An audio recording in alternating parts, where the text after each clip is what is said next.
MSc nursing entrance exam অর্থাৎ জেইএমএসএন 2024 এর information bulletin already ঘোষিত হয়ে গেছে।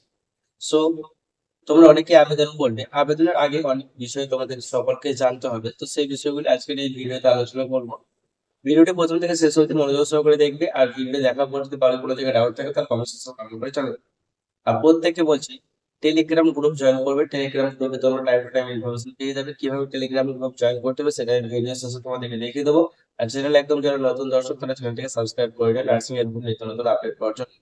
সো এমএসসি নার্সিং জেইএমএসএন এই এক্সামের মাধ্যমে এমএসসি নার্সিং এর অ্যাডমিশন নেওয়া যায়। এমএসসি নার্সিং 2 বছরের course. Post basic BSc nursing বা বিএসসি নার্সিং কমপ্লিটের পরে এমএসসি নার্সিং পড়া হয়ে থাকে। বোঝা গেল? সো এই এমএসসি নার্সিং এর ফর্ম ফিল আপ কবে থেকে শুরু হচ্ছে?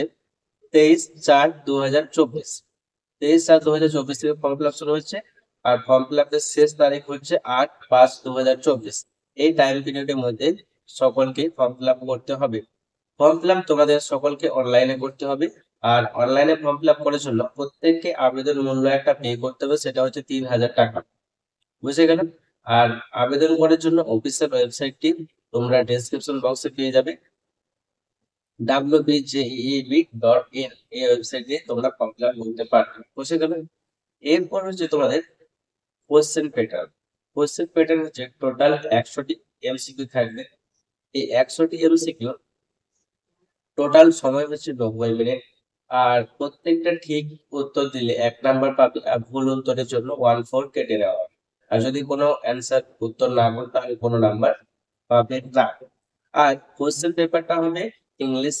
আর ওএমআর শিটে কোশ্চেন অ্যান্সার করতে হবে। ব্লু এবং ব্ল্যাক পেন ইউজ করতে পারবে।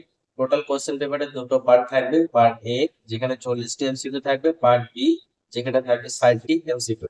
আর তোমাদের সিলেবাস যেটা, সেই সিলেবাসটা হচ্ছে যারা পোস্ট বেসিক বিএসসি নার্সিং করেছে post basic BSc nursing syllabus, আর যারা বিএসসি নার্সিং করেছে বিএসসি নার্সিং সিলেবাস। বুঝে গেল? এরপর হচ্ছে যে এই এমএসসি নার্সিং এন্ট্রান্স এক্সাম দেওয়ার জন্য কি ডাব্লিউবিএইচসি অর্থাৎ West Bengal nursing council under registration লাগবে? উত্তর হচ্ছে না। আইএনসি রেজিস্ট্রেশন থাকলে হবে, মানে কর্ণাটক রেজিস্ট্রেশন থাকলেও হবে। উড়িষ্যা, অন্ধ্রপ্রদেশ যে কোনো স্টেট নার্সিং কাউন্সিলের রেজিস্ট্রেশন থাকলেই হবে। বুঝে গেল? এরপরে হচ্ছে যে ছেলেরা কি আবেদন করতে পারবে এমএসসি নার্সিং এন্ট্রান্স এক্সামের জন্য? উত্তর হচ্ছে হ্যাঁ, ছেলেরা আবেদন করতে পারবে, এক্সাম অ্যাটেন্ড করতে পারবে, অ্যাডমিশনও নিতে পারবে। বুঝে গেল? ছেলে মেয়ে উভয়ই এক্সাম অ্যাটেন্ড করতে পারবে, ফর্ম ফিল আপ করতে পারবে, অ্যাডমিশন নিতে পারবে, ক্লাসও করতে পারবে। হলো? এরপরে হচ্ছে যে সকলে এলিজিবল, যারা গভর্নমেন্টে জব করছো তারাও, যারা প্রাইভেটে জব করছো তারাও এক্সপিরিয়েন্স লাগবে। ঠিক আছে? সকলেই কিন্তু এলিজিবল। যারা পোস্ট বেসিক বিএসসি অনার্স করেছো বা রেগুলার করেছো, ডিস্টেন্স করেছো, বিএসসি নার্সিং অনার্স রেগুলার, সমস্ত ক্যান্ডিডেটই কিন্তু এলিজিবল। বুঝা গেল? এরপর হচ্ছে এজ লিমিট। যারা স্টেট গভর্নমেন্টে সার্ভিস করছো তাদের জন্য এজ লিমিট হচ্ছে 53।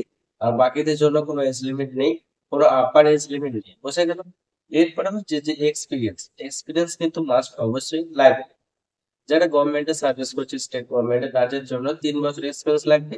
আর বাকি ক্যান্ডিডেট যারা বিএসসি পাস আউট করেছে বা হয়তো ডিস্টেন্স থেকে পোস্ট বেসিক বিএসসি বা বিএসসি অনার্স, এই সমস্ত ক্যান্ডিডেট মানে যারা সার্ভিস করছে না, বাকি ক্যান্ডিডেটদের যারা গভর্নমেন্ট সার্ভিস করছে না, স্টেট গভর্নমেন্ট সার্ভিস যারা করছে না, বাকি ক্যান্ডিডেট যারা আছে তাদের জন্য 1 ইয়ারের এক্সপিরিয়েন্স লাগবে। এই 1 ইয়ারের এক্সপিরিয়েন্সটা আবার অনেকেই প্রশ্ন করে থাকবে যে এই এক্সপিরিয়েন্সটা কখন থেকে কাউন্ট করা হবে?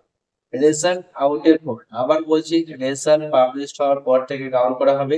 আর কাউন্ট করা হবে ফর্ম ফিল আপের লাস্ট ডেট অব্দি, মানে 8/5/2024।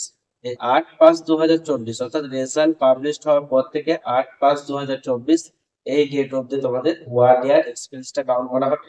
যদি এই ডেটের মধ্যে, যদি এই টাইম পিরিয়ডের মধ্যে কারোর 1 ইয়ার এক্সপিরিয়েন্স থাকে তাহলে অ্যাপ্লাই করতে পারবে। আর যদি না থাকে তাহলে অ্যাপ্লাই করতে পারবে না। বুঝে গেল? এরপর হচ্ছে যে কোচিং কি প্রয়োজন নাকি সেলফ স্টাডি করলে হবে? উত্তর হচ্ছে সেলফ স্টাডি করলে হবে। সিলেবাস পুরোটাই থাকবে পোস্ট বেসিক বিএসসি নার্সিং এবং বিএসসি নার্সিং এর উপর।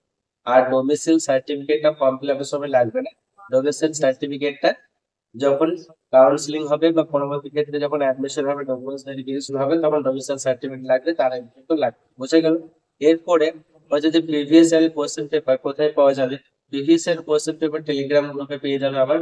তো আমার টেলিগ্রাম গ্রুপে প্রত্যেকে জয়েন করবে এবং আমার ফটোর উপরে ক্লিক করবে। ফটোর উপরে ক্লিক করার পর ফাইল বলে একটা অপশন আসবে, সেই ফাইল অপশনে ক্লিক করলে তোমরা JEMSN অর্থাৎ পোস্ট এমএসসি নার্সিং এন্ট্রান্স এক্সামের যে প্রিভিয়াস 3টে ইয়ারের কোশ্চেন অর্থাৎ 21-22-23 এই 3টে সালের কোশ্চেন তোমরা ডাউনলোড করে নিতে পারবে। সমস্ত বিষয়টা বুঝতে পারলে এর মধ্যে পরে কোনো জায়গায় ডাউট থাকে তাহলে কমেন্ট সেকশনে জানাও। এছাড়াও ইনস্টাগ্রামে মেসেজ করতে পারো। ভিডিওটি বন্ধুদের মধ্যে বেশি বেশি করে শেয়ার করে আর কিভাবে টেলিগ্রাম গ্রুপ জয়েন করবে সেটা। যাদের টেলিগ্রাম অ্যাপ আছে তাদের ডাউনলোড করা লাগবে না, যাদের নেই তারা প্লে স্টোর থেকে টেলিগ্রাম অ্যাপটি ডাউনলোড করে টেলিগ্রাম অ্যাপটি ওপেন করার পর সার্চ বক্সে সার্চ করবে শাহজামাল অফিসিয়াল একাডেমি। তারপর শাহজামাল অফিসিয়াল একাডেমির উপরে ক্লিক করলে জয়েন বলে একটা অপশান আসবে, সেই জয়েন অপশানে ক্লিক করলে শাহজামাল অফিসিয়াল একাডেমি টেলিগ্রাম চ্যানেলে জয়েন হতে পারবে।